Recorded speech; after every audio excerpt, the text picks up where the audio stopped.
Bonjour à toutes et à toutes et bienvenue pour une nouvelle vidéo. Nous allons temporairement quitter le monde des jeux vidéo et de la bande dessinée pour nous consacrer à celui de la télévision et du cinéma.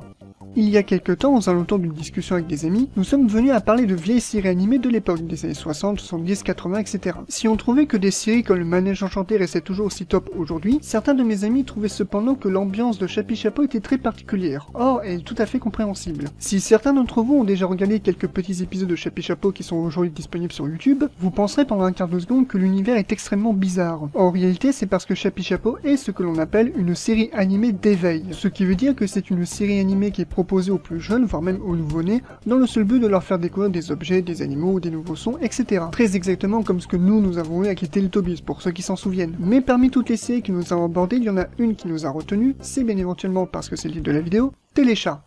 Chalut! Si vous êtes quelqu'un qui a mon âge, vous avez probablement connu Téléchat via les vidéos du Jour du Grenier sur l'émission en question. Pour rappel, dans ces vidéos, Fred expliquait comment est-ce que Téléchat était devenu la source de ses tout premiers cauchemars. En particulier quand il était petit. Et bien que je n'ai pas envie de répéter ce que Fred a dit sur la série, sinon ma vidéo ne serait pas intéressante, eh bien je trouve que malheureusement en effet quelque chose ne va pas avec Téléchat. Comme si, malgré ce que les gens pensent de la série, c'est-à-dire tantôt un bon son nostalgique ou alors de cauchemar comme Fred, la série semble avoir un petit souci d'équilibrage, comme si malgré son aspect enfantin, il conservait un humour adulte. Et la question que tout le monde se pose, c'est qui a créé Téléchat? Et alors, quand j'ai appris qui était le créateur de Téléchat, tout était devenu très clair. Laissez-moi vous parler de Roland Topor. Roland Topor est un illustrateur, dessinateur, peintre, écrivain, poète, metteur en scène, chansonnier, acteur et cinéaste français. Né à Paris le 7 janvier 1938 et mort dans la même ville le 16 avril 1997. Roland Topor était un artiste qui était essentiellement connu pour son humour noir, extrêmement reconnaissable qui mettait en lumière tous les plus bas instincts de l'humanité, mais également son implication dans le monde du cinéma, avec évidemment le film La Planète Sauvage, dont il signe les scénarios et le dessin, la réalisation est celle de René Laloux, mais également acteur comme par exemple dans le film de Werner Herzog Nosferatu, ou encore dans la conception d'affiches. Il a aussi contribué à la littérature avec son roman Le Locataire Chimérique, qui connaîtra une adaptation en 1976. C'est cependant dans les années 80 avec son ami intime Henri Xoneux, qu'ils vont tous les deux créer l'émission Téléchat. Dans les premières versions, Téléchat devait normalement s'intituler Machin Chouette. Roja était déjà de la partie avec son gros plâtre, mais ressemblait plus à un chat bien poilu qu'autre chose. Selon les déclarations de l'époque, les 3 premiers épisodes pilotes de Téléchat étaient considérés comme étant austères et immatures. Le look de gros chat sera modifié, et la marionnette devenue un autre personnage dénommé Léon Minou.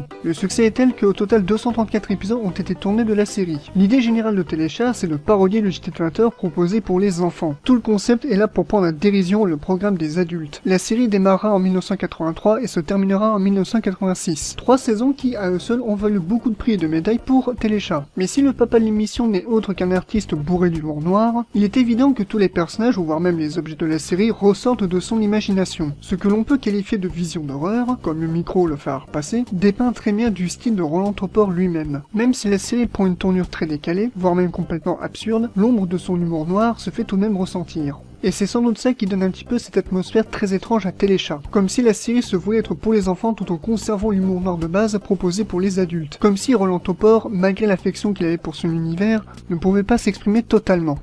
Et vous savez pourquoi j'affirme ça? Parce que 3 ans après la fin de Téléchat, Roland Topor et Henri Xoneux réunissent toute l'équipe qui ont bossé sur l'émission pour réaliser un long métrage, Marquis.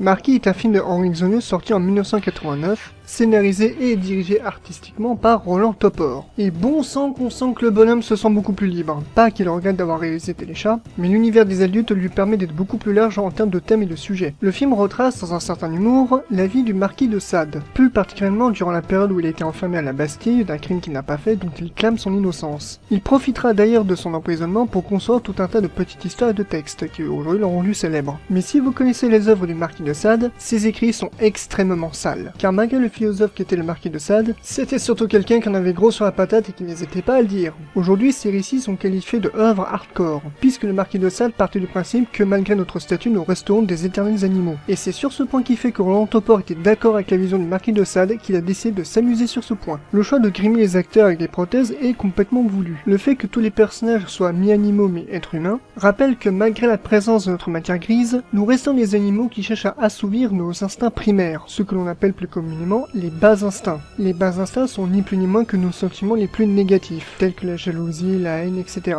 Le film passera son temps à montrer des personnages qui, malgré leur statut de nobles, passeront la plupart du temps à assouvir justement leurs instincts primaires. en dehors des complots révolutionnistes, etc. Le seul personnage qui est en résistance face à ces pulsions n'est autre que Marquis lui-même. Certes, il écrit des textes qui sont là à exciter toute la populace, mais cependant il est le seul à tenir tête à son propre pénis. Pénis qui, dans le délire du film, a sa propre conscience et se prénomme Colin. Si l'idée en soi peut paraître potache, les échanges entre Marquis et Colin sont très intéressantes, car l'on voit comment Marquis tient tête face à ses propres pulsions, ce au détriment de ce que Colin peut lui envoyer comme imagination par exemple. Évidemment, je ne l'ai pas précisé mais je pense que c'était évident, le film est énormément bourré en termes d'humour noir et d'humour trash. Cependant, il n'essaie jamais d'en faire trop et préfère respecter les idées ou même l'imagination du Marquis de Sade. Du coup, le film n'a jamais cette sensation de lourdeur, il en dégage même un certain charme unique. Si je vous parle de ce film, c'est pour vous rendre compte à quel point Roland Topor s'est beaucoup plus exprimé à travers Marquis que Téléchat, et qu'au point de vue de son univers, de ses thèmes, de ses sujets et ou de son style d'humour, il n'était absolument pas fait pour les enfants. Topor, c'est un style particulier qui ne peut convenir qu'au monde des adultes. Son univers est beaucoup trop sombre, noir, voire même absurde, et il ne peut pas convenir à un monde enfantin. Parce que même si Topor décide de baisser grandement sa noirceur lorsqu'il parle de Téléchat, l'ombre de son humour noir se fait tout de même ressentir. Voilà, j'en ai terminé pour Téléchat. J'espère que cette vidéo vous aura plu et je vous dis à la prochaine.